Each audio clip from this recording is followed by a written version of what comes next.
Hello ಶರಣ್ರಿ ಎಲ್ಲರಿಗೂ. ನಾವು ಈಗ ರಾತ್ರಿ 11:30 ಆಗೈತೆ ರೀ. ನಮ್ಗೆ ನೈಟ್ ಕ್ರೇವಿಂಗ್ಸ್ ಸ್ಟಾರ್ಟ್ ಆಗ್ಯಾವು. ಸೊ ಹೀಗಾಗಿ ನಾವು ಏನಾದರೂ ತಿಂದ್ರತಂತ ಹೊರಗಡೆ ಬಂದೀವ್ರಿ. ನೈಟ್ ನೋಡ್ರಿ ಸಿಟಿ ಎಷ್ಟು ಮಜಾ ಬರತೈತಿ ನೋಡಾಕ. ಭಾರಿ ಮಸ್ತ್ ಕಾಣಾಕತ್ತೈತಿ ನೋಡ್ರಿ. ಇಲ್ಲಿ ಮೆಟ್ರೋ ಹೊಂಟೈತಿ, ಇಲ್ಲಿ ಬಸ್ಸು ಕಾರ್. ಆಮೇಲೆ ಫೈನಲಿ ನಮ್ಗೊಂದು ದೋಸೆ ಸೆಂಟ್ರ್ ಸಿಕ್ತ್ರಿ.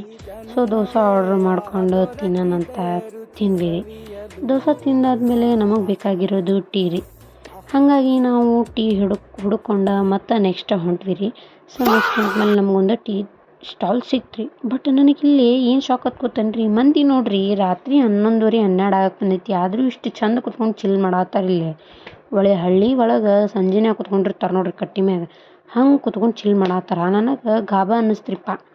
ಯಾಕಂತಂದ್ರೆ ನಾ ಬೆಂಗಳೂರಿಗೆ ಹೊಸ್ದಾಗಿ ಬಂದೀನಿ ರೀ. ಸೊ ಹೀಗಾಗಿ ಶಾಕ್ ಅನ್ನಿಸ್ತು. ಬಟ್ ಆಲ್ಸೋ ಏನೂ ಮಾಡೋಕ್ಕಾಗಂಗಿಲ್ಲ ರೀ. ನಾವಿಬ್ಬರು ಟೀ ಲವರ್ಸ್ ಆಗಿರೋದ್ರಿಂದ ವೈಬ್ಸು ಭಾರಿ ಮ್ಯಾಚ್ ಆಗ್ತಾವ್ರಿ. ಇಲ್ಲಿಂದ ಒಂದು ಐಸ್ ತಿನ್ಕೊಂಡು ಬಂದ್ವಿ. ನಾವು ಮನೆ ಹೇಳಿ ಬಂದಿಲ್ಲ ರೀ, ಅದಕ್ಕೆ ನೀವು ಯಾರಿಗೂ ಹೇಳಬೇಡ್ರಿ.